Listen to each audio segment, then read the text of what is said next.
நிலத்தடி நீரை வந்து திமுக வந்து பாதுகாக்க மறந்துருச்சு. எப்படி அதனாலதான் வந்து தண்ணி பஞ்சம் ஏற்படுது.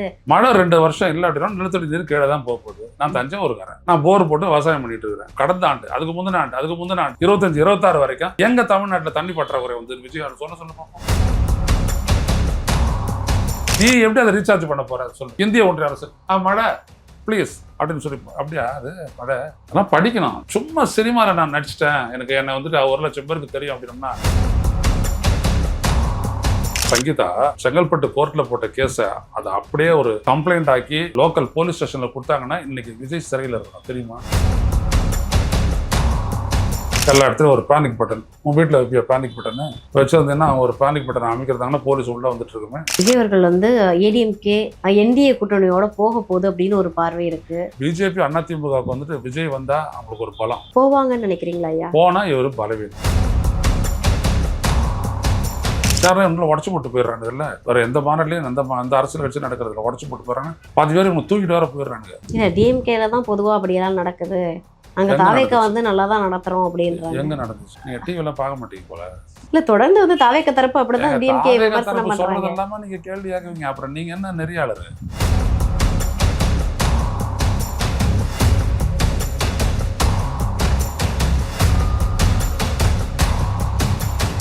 நான் வந்து இப்போ ஐநாவோட அறிக்கையை எடுத்து ஒரு விஷயத்த சொல்றாரு. நிலத்தடி நீரை வந்து திமுக வந்து பாதுகாக்க மறந்துருச்சு. அதனாலதான் வந்து தண்ணி பஞ்சம் ஏற்படுது. கேட்டா வந்து நமக்கு எதுவும் பேச தரல, நமக்கு ஒன்றும் தெரியலன்னு சொல்லிட்டு ஒரு விஷயத்த டீகோட் பண்ணி அவர் சொல்றாரு. நீங்க எல்லாம் கஷ்டப்பட வேண்டாம் திமுக காரங்களே, நானே வந்து எல்லாத்தையும் சொல்லிடுறேன், எனக்கு தெரியாதுன்னு சும்மா நீங்க பேசிட்டே இருக்காதீங்க அப்படின்றாரு சார். இப்போ சொல்றேன், நிலத்தடி நீரை வந்து நீ எப்படி காப்பாத்துவ? நிலத்துக்கு அடியில தண்ணீர் இருக்குது, நீ எப்படி காப்பாத்துவ? இவருக்கு தெரியல. இதெல்லாம் பற்றி நாங்கள்லாம் கேள்வி கேட்டு எல்லாம் போட்டு அது எவ்வளோ வியூஸ் போயிருக்கேன். 70,000 வியூஸ் போச்சு நான் பேசுறது கேட்டுட்டு. நிலத்தடி நீருக்கு வரி போடுறதுக்கு போன அரசு, இந்திய ஒன்றிய அரசு, அதை எதிர்த்து முதல்ல பேசுனவன் நான். நாங்கள் எப்படி வரி போட முடியும் தண்ணி மேலே அப்படிலாம் சொல்லி கேட்டார். யாரு? நாராயணன் தான் கேட்டார்.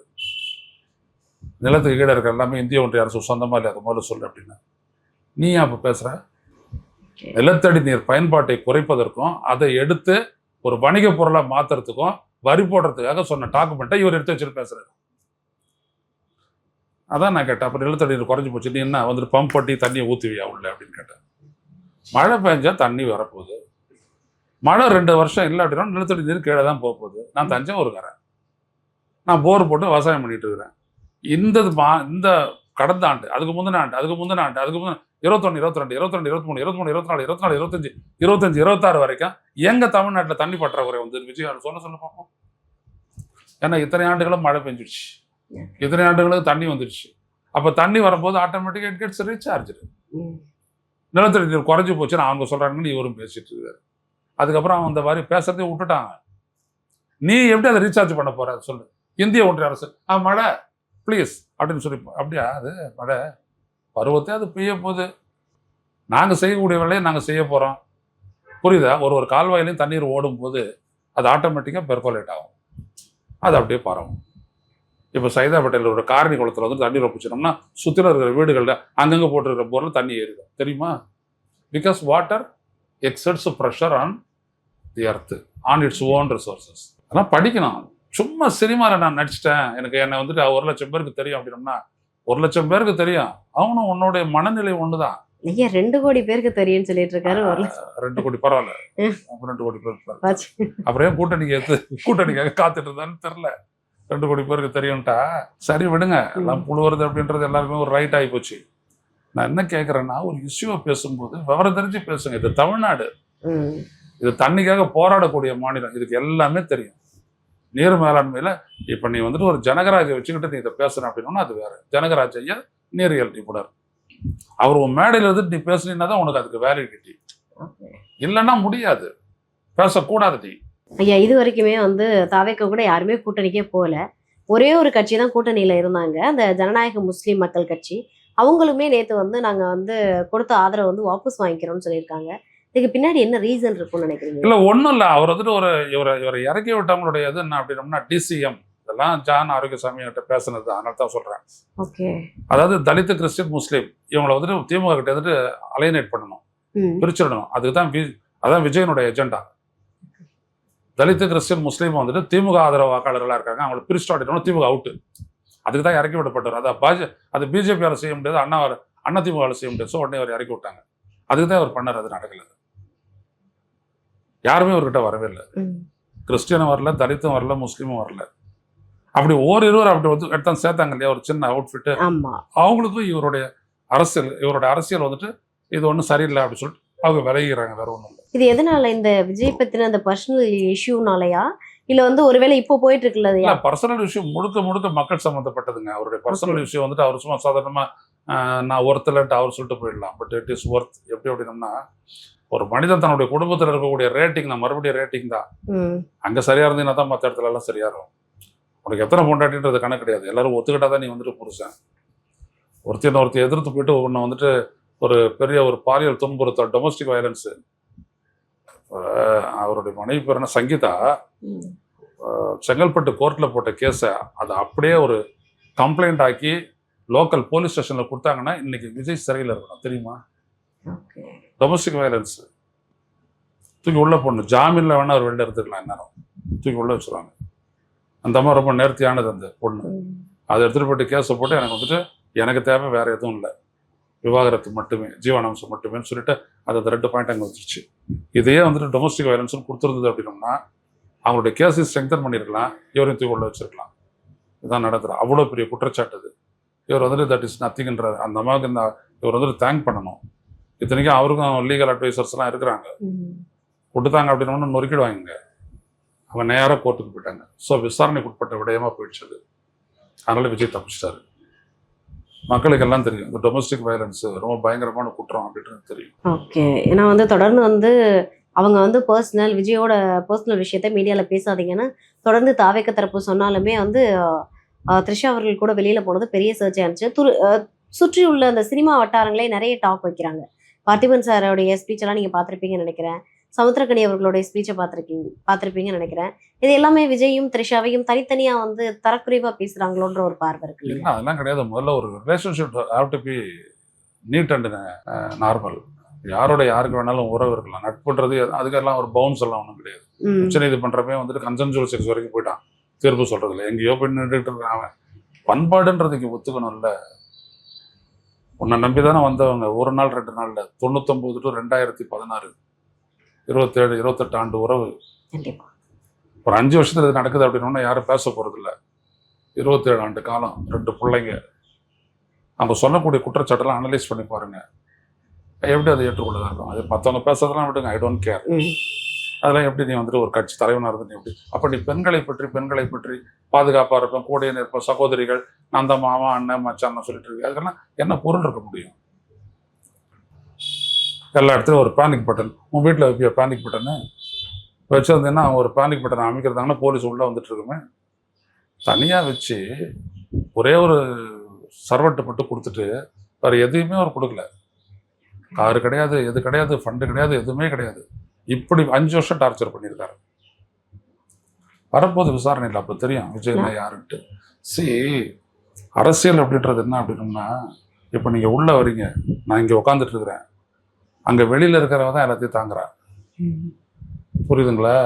இங்கே உட்காந்துக்கிட்டு நான் ஃபண்டை ஜெனரேட் பண்ணிட்டேன், நான் பேசிட்டேன் அப்படின்றது மட்டுமே இல்லை. அதனால தான் சொன்னான் பாதி அப்படின்னா. தாலி கட்டுறது வரைக்கும் இது தாலி கட்டி முடிச்சிட்டோடனே மாறி உட்கார சொல்லுவாங்க. இதுக்கு மேலே இவதாண்டா லெஃப்ட் உனக்கு அப்படின்றான். சுண்டு வரல கொடுத்துட்டான் பொண்ணுக்கிட்ட. சுண்டு வரலுக்குன்னா என்ன அர்த்தம் தெரியுமா? சுண்டு வரல பிடிச்சி ஒரு திருப்பி பாருங்க என்ன ஆகும் அப்படின்ட்டு. புருஷன் சுண்டு வரல தானே பிடிச்சிட்டு நடப்பாங்க, சுற்றி வருவாங்க. சுண்டு வரல பிடிச்சா ஒரு பண்ண அப்படின்னோம்னா ஒரு டொப்புன்னு உட்காந்துருவார். ஒட்டுமொத்த உடம்பு ஒடுங்கிடும். அந்த இடத்த தூக்கி கொடுத்துட்டான் சுற்றி வரும்போது.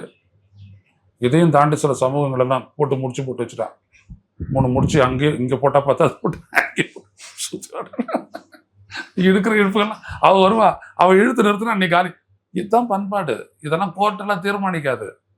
எச்சரிக்கையாக இருக்கணும். ஒரு வாழ்க்கை அப்படின்றது 2 வாழ்க்கையை வச்சுட்டு இருக்கிறவங்க ஒரு அரசியல் தலைவனாக இருக்க முடியாது. நீ எப்படி இப்போ கலைஞருக்கு எத்தனை பொட்டாட்டிங்க? 3.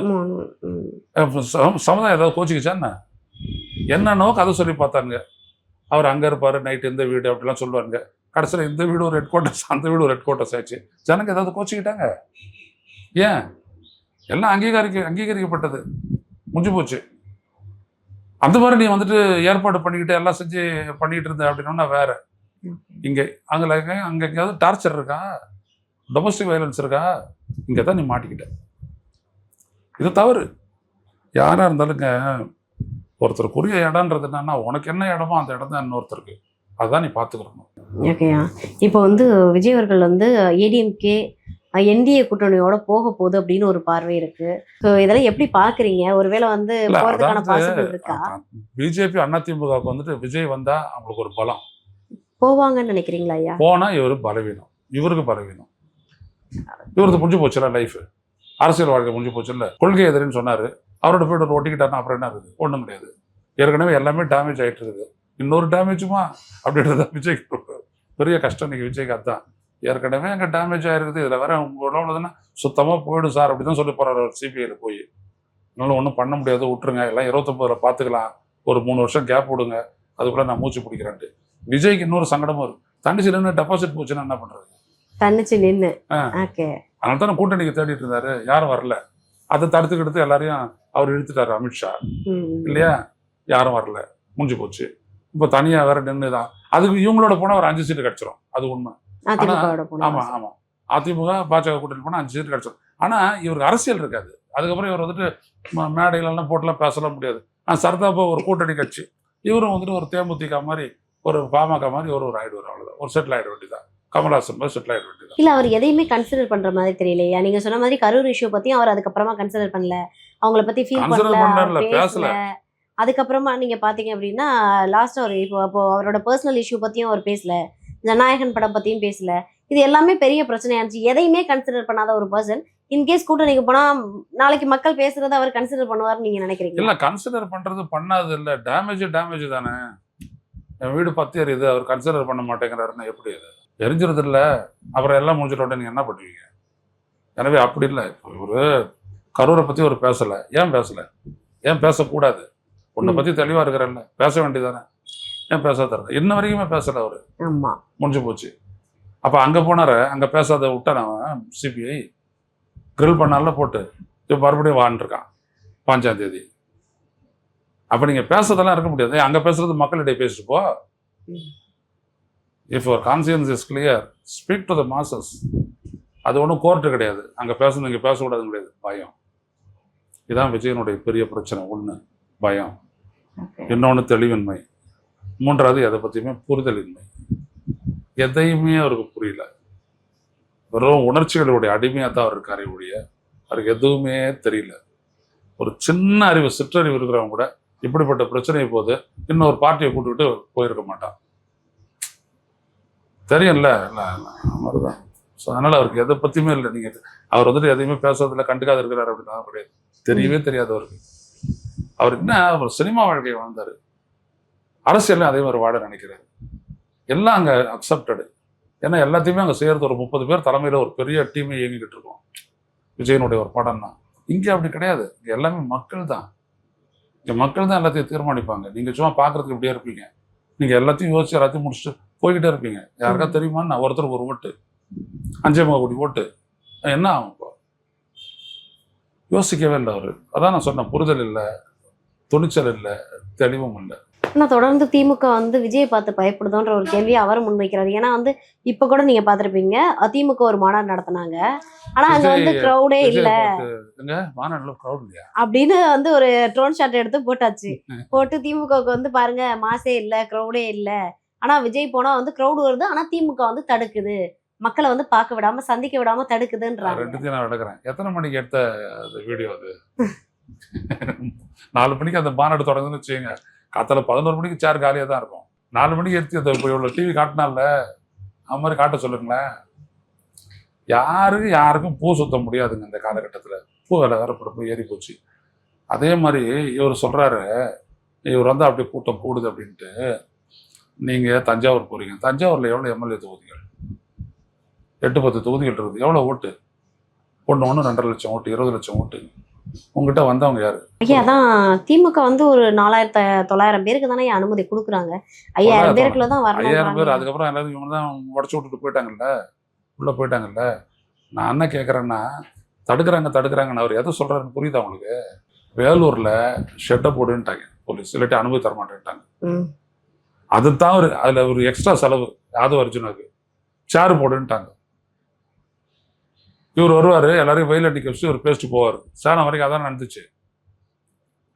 மயக்கம் போட்டு விழுந்தான்ல, அடுத்ததுல இவங்க சொல்லிட்டாங்க ஷெட்டை போடு, இது போடு, நிழல் இல்லாத நான் உங்களுக்கு அனுமதி தர மாட்டேன். அதுதான் அவருக்கு விஜய்க்கு கடுப்பாகி போச்சு. வேற ஒண்ணு என்ன குறை, என்ன தடுத்தாங்க சொல்லுங்க பாபு? இல்ல மக்களை வந்து வெறும் 5000 பேருக்கு தான் அனுமதி கொடுக்குறாங்க, 12 மணிக்கு தான் அனுமதி கொடுக்குறாங்க. இப்ப நீங்க சொன்னீங்க இல்லையா ஷெட்டு சேர்லாம் போட சொல்லி. அங்க புதுச்சேரியில 5000 பேருக்கு தான் அனுமதி கொடுத்தாங்க. புதுச்சேரியில் எவ்வளவு பேர் கொடுத்தாங்க? 5000 பேருக்கு அனுமதி கொடுத்தாங்க. அதே ஓட்டுன்னு ஓட்டிடுச்சு இல்லையா சிங்கு, இல்லையா? ஒன்னும் ஆரம்பி இல்லாட்டியா துரத்தி விட்டுறேன்னு சொல்லிடுச்சு. அது இங்கே அது நம்ம தமிழ்நாடு போலீஸ் அப்படிலாம் சொல்றதே இல்லை. இவர் தமிழ்நாடு போலீஸ் எப்படி தெரியும் நடந்துக்கும்? நான்லாம் அரசியல்வாதி, முழுமையான லெவரேஜ் கொடுப்பாங்க. ஒரு லெவலுக்கு மேலே போச்சு, அவங்களுடைய பவருக்குள்ளே இல்லை அப்படின்னோம்னா, சார் சரிப்பட்டு வர்றது நாங்கள் ஒன்றும் அனுமதி முடியாதுன்றாங்க. நீ ஒத்துக்கிறது தானே. நான் 25,000 பேருக்கு அப்படின்னோம்னா எந்த இடம்னு கேட்பாங்க. இடமும் க்ரௌடு வந்துட்டு நீ எடுத்துக்கிற இடத்த பொறுத்து தான். இடம் தானே, க்ரௌடும் இடமும் ஒத்து போகாததுனால தானே வந்துட்டு அது ஸ்டாம்பீடு நடந்ததுன்ட்டு வந்துட்டு நீங்கள் சொன்னீங்க. ஸோ உடனே அதை காம்பன்சேட் பண்ணுறாங்க. அதை அவங்களுக்கு ஒரு மாற்றம் சொல்கிறாங்க, வேற ஒன்றும் கிடையாது. அதான் இவர் எஸ்ஓபி எதிர்க்கிறார். இவர் நினச்ச மாதிரி நடக்கலையே அப்படின்றது போதா குறைக்கு வேற ஒன்றும் இல்லை. ஷெட்டு போட்டது அவங்களுக்கு கடுப்பாயிடுச்சு. அது சரியான காஸ்ட். அது ஷெட்டு போடுறது, சேர் போடுறதெல்லாம், சேர்லாம் இன்னும் உடச்சி போட்டு போயிடுறாங்க. இல்லை வேற எந்த மாநாட்டிலையும் அந்த அரசியல் வச்சு நடக்கிறதுல உடச்சி போட்டு போறாங்க. 10 பேர் இவங்க தூக்கிட்டு வர போயிடுறாங்க. அதெல்லாம் பார்த்துட்டு தான் அவர் ஒழுக்கத்தோட வளர்த்து வச்சிருக்காரு கட்சிக்காரனை. இல்ல டிஎம்கேல தான் பொதுவா அப்படியெல்லாம் நடக்குது. அங்க தாவேக்கா வந்து நல்லா தான் நடத்துறோம் அப்படின்றாங்க. எங்க நடந்துச்சு? இல்ல ஒவ்வொரு மாநாட்டுக்கும் போயிட்டு வாழைக்குலையை திருடிட்டு போறாங்க, கம்பை திருடிட்டு போறாங்க, கரும்பு திருடிட்டு போறாங்க அப்படின்னு சொல்லிட்டு ஒரு ஓரத்துல வந்து ட்ரிங்க் பண்றாங்க. நீங்க டிவிலாம் பார்க்க மாட்டீங்க போல. இல்ல தொடர்ந்து வந்து தாவேக்கா தரப்பு அப்படிதான் டிஎம்கே விமர்சனம் பண்றாங்க. இல்லாம நீங்க கேள்வி கேட்குவீங்க. அப்புறம் நீங்க என்ன நெறியாளர்? அங்க உடஞ்சு போய் இருந்தது விக்கிரவாண்டியில யார் உடச்சிட்டு போனது? திமுக புல்டோசரை போட்டு உடச்சிட்டு போனானா? 10,000 சேர் உடஞ்சிச்சு. யாரும் இவருக்கு வந்து தரமாட்டேன்றாங்க தெரியுமா சேரு. அதனால தான் வந்துட்டு அதுக்கப்புறம் நடந்ததுல எல்லாத்துலேயுமே நிற்க வச்சாங்க. இங்கே தமிழ்நாட்டில் யாரும் சேர் தர தயாராக இல்லை தாவேக்காக்கு. யார் அதுக்கு முன்னாடி தந்ததுக்கெல்லாம் யார் காரணம்? உடஞ்சி போச்சு. மதுரையில் என்னாச்சு? 10,000 சேர் உடஞ்சி போச்சு, 10,000 சேர் கூடுதலா காணாம போச்சு. அதோட நிறுத்திட்டாங்க எல்லாருக்கும். இதான் உண்மை. இல்லைன்னா அவங்க என்ன சொல்றாங்கன்னா எங்களை வந்து சேர் போடுறதுக்கோ ஷெட் போடுறதுக்கோ அனுமதி கொடுக்க மாட்டேங்குது திமுக. அவங்க எல்லாருமே சொல்லுவாங்க நாங்கள் ஒரு 1000 பேர் விஜய்க்கு பொண்டாட்டியா இருக்கிற தயார் அப்படின்னு சொல்லுவாங்க. அதான தமிழ்நாடு? நீங்கள் சொல்லுங்களேன், நீங்கள் ஒரு பெண்ணு தானே, இந்த வார்த்தையை சொல்லுவீங்களா? யாராவது சொல்லுங்களா? அப்புறம் இதுதான் தாவேக்காரங்க, அவங்க எதை வேணாலும் சொல்லிட்டு போவாங்க. 4 சீட்லேயும் எங்கள் தலைவர் தான் ஜெயிச்சிருவார். ஜெயிச்சு தமிழ்நாட்டுடைய பிரைம் மினிஸ்டர் எடுக்கணும். அதெல்லாம் பேசிட்டு இருந்தோம்னா ரொம்ப சிரிப்பாக இருக்கும். வேணாம், விட்டுருங்க. மற்றவர் நேர்காணல் உங்களை சந்திச்சு நிறைய விஷயங்களை கேட்டு தெரிஞ்சுக்கிறேன். Thank you so much.